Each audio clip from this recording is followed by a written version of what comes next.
en nuestro país, Venezuela, y en esas conversaciones que se vienen realizando en el diálogo entre un sector de la oposición representado por la Plataforma Unitaria y el gobierno de Nicolás Maduro. Aunque en paralelo a estas conversaciones sabemos que también distintos sectores de la oposición venezolana que no forman parte del G4 también habían iniciado un marco de encuentros, de un diálogo abierto. Se hablaba cuando empezaba este año de un reformateo del diálogo a nivel nacional, sin embargo, poco hemos conocido de cómo han venido avanzando esas mesas de diálogo que deberían darse entre distintos sectores de la política nacional, de la oposición con el gobierno nacional, así como también estos diálogos llamados de México, pues habían quedado, sin nuevas respuestas, sin nuevos encuentros, más que una foto a mitad de año de que se iban a reanudar, pero entre todo pues no se habían dado ningún tipo de luces o pistas al respecto de que fueran a reconsiderarse, que fueran a reiniciar, hasta este momento que vemos que en el marco del Foro de París por la Paz, pues se dará un encuentro entre el gobierno nacional y representantes de la oposición venezolana. Bienvenido nuevamente a nuestro espacio, Claudio. Gracias por estar con nosotros. Muchísimas gracias, Rosa, por tenerme acá en Argumentos. Saludos para toda la audiencia de Globovisión.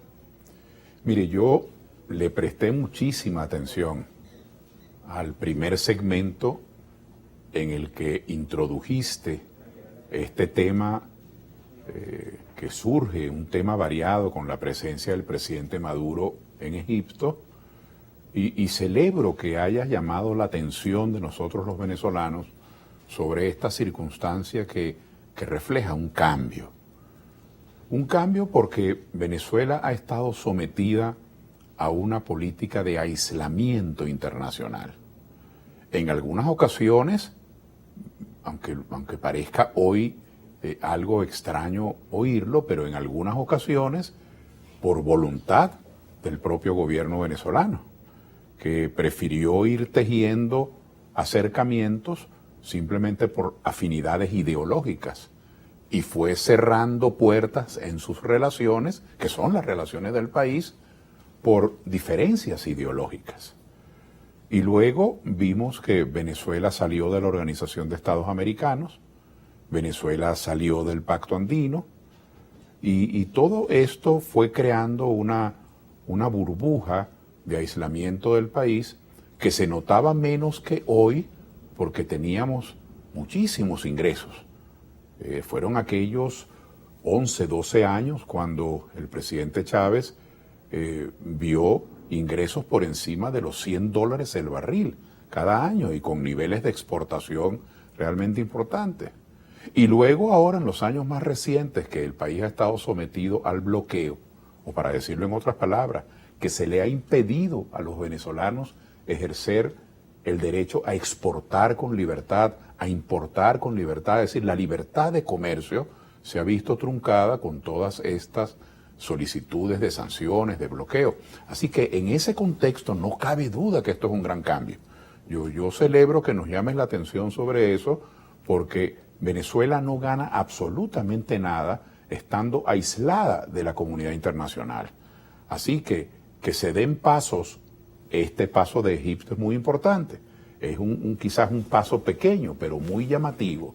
Esos encuentros azarosos, no previstos entre el presidente Maduro y Macron, sin embargo, tienen una importancia simbólica, porque Francia es uno de los países que ha respaldado ese bloqueo, que le ha impedido a Venezuela desarrollar su política petrolera, su política de exportación, su política financiera. Y también respaldó el interinato. Claro, entonces, estamos hablando de que se empiezan a notarse cambios en ese Y luego panorama. eso revela exactamente, eso revela no solamente que hay ya, desgraciadamente, por la tragedia de la guerra de Ucrania y Rusia, ha habido una toma de conciencia de muchas de estas potencias que estaban auspiciando el bloqueo.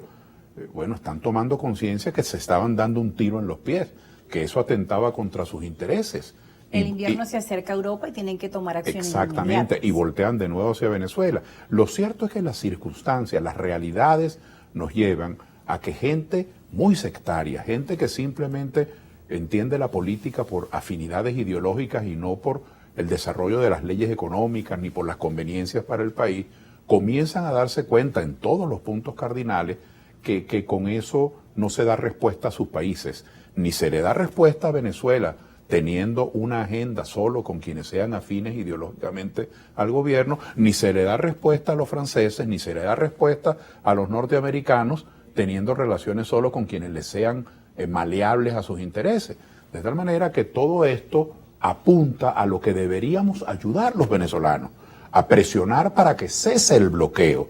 Si los propios norteamericanos, alrededor, por ejemplo, de Chevron y de otras empresas petroleras, están haciendo esfuerzos para que el gobierno de los Estados Unidos abra sus compuertas y afloje el bloqueo, si los propios franceses, ese brevísimo saludo es un buen testimonio de que están inclinados a buscar ahora. Y que ya en el pasado el presidente Macron pues había dicho que era importante retomar el tema de conversaciones en el marco energético con Venezuela, Exacto. que Venezuela debía volver a ese marco. Entonces, si desde los escenarios que auspiciaron el bloqueo económico, que sostuvieron una fantasía, sostuvieron un hecho que jamás existió, que era decirle al mundo que Venezuela tenía un presidente que no había sido electo en elecciones, es decir, toda una fantasía porque auspiciaban el paralelismo institucional. Si desde ellos está partiendo esa iniciativa por defender sus intereses, nosotros estamos entonces atrasados. Debería toda la sociedad venezolana, fedecámaras, con industria, los medios de comunicación, las iglesias, los partidos políticos, los sindicatos, las universidades, declarar con resiedumbre, reclamar que cese el bloqueo económico que tanto daña al país. Y luego ese aislacionismo también se reveló de manera interna. Grupos políticos venezolanos, criollitos como tú y como yo, unos del PSV, otros adecos, otros de Voluntad Popular, otros de Primero Justicia, otros de COPEI, otros de ninguno, que no se hablaban, que no se saludaban en una actitud realmente, yo no voy a decir infantil, porque los niños no hacen esas cosas tan torpes, en una actitud absurda. Bueno, dejaron de hablarse, unos no asistieron a la Asamblea Nacional, otros no reconocían al presidente. Total que ahora en México han retomado también unos que los trataban como presos políticos y los detenían, han ido a hablarles. Y otros que les hacían golpes de Estado y alquilaban drones y le promovían el bloqueo, han ido a hablarse. Entonces yo celebro que el aislacionismo interno y la polarización ese también, sectarismo que Claudio. llevó, es que la polarización extrema es lo que ha llevado a eso, Rosa.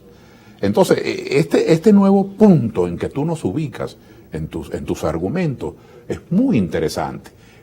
Así como la economía tiene que abrirse y la economía tiene que dejar atrás las épocas de persecución al capital, persecución a la propiedad, de expropiaciones, de hostigamiento, de sectarismo. Bueno, también la política tiene que abrirse. Los grupos tienen que sentarse a hablar. Sea usted del PSV, usted opositor. Tienen que sentarse a conversar. Para eso es la política. Lo otro es la guerra, lo otro es la barbarie. Y Venezuela hace bien el presidente Maduro en haber aprovechado estos encuentros, digamos, relancinos, en convertirlos en un tema informativo, porque eso expresa la voluntad que él tiene de entablar esas relaciones. Entonces, bueno, ojalá que ese sea el camino. Aunque ha sido Venezuela quien puso punto final a esos diálogos de México, colocando otras condiciones sobre la mesa, señor. Sí, bueno, lo que ocurre, Rosa, si queremos que esto se enrumbe bien, no nos hace bien empezar a buscar qué fue primero, si el huevo o la gallina. Porque si ahora comienzan de sectores de oposición a gente a decir, bueno, el que tuvo la culpa fue Maduro, y de sectores del gobierno a decir, quien tuvo la culpa fue el G4. Es decir, pasemos esa página. Los venezolanos queremos soluciones, queremos que el país se enrumbe, y eso no significa que vamos a cancelar el debate, eso no significa que vamos a capitular en nuestros puntos de vista, pero tenemos que sentarnos y vernos cara a cara y conversar. Así que yo celebro que en este momento, cuando tú has tenido la bondad de invitarme, yo celebro que se esté hablando de reiniciar los diálogos de México. No sé si lo van a hacer o no. Ellos estuvieron dialogando desde agosto hasta noviembre del año pasado. Luego les dio un ataque de ira, no sé a quién, al uno o al otro, y por una antipaticura dejaron de conversar. Ahora van a volver a hablar. Ojalá que hablen y que tengan provecho, que tengan resultados. Ahora, tienen que acordarse, sí, que quienes están hablando allí representan a algunos sectores del país, no a todos, porque esa es otra cosa. Que esa ha sido otra de las solicitudes de un sector de la oposición, que se unan más sectores a este diálogo. Y el país en general, porque es evidente unitaria. que del descontento nacional, de los muchos otros matices del descontento, hay gente, por ejemplo, la gente que creemos en el voto, que creemos en el diálogo, que no hacemos golpes de Estado, que somos patriotas, que no creemos en bloqueos ni en injerencia extranjera, no estamos en ese diálogo, pero yo deseo, de eso vamos a estar hablando, pero yo deseo que les vaya bien. Claudio. Y desde el punto de vista no político, también hay que dialogar con los empresarios y con los trabajadores y con los académicos. Ese reformateo del diálogo que se había hablado en el principio de este año y que vamos a estar hablando al regreso de la pausa, porque es necesario ese diálogo nacional y que desde este espacio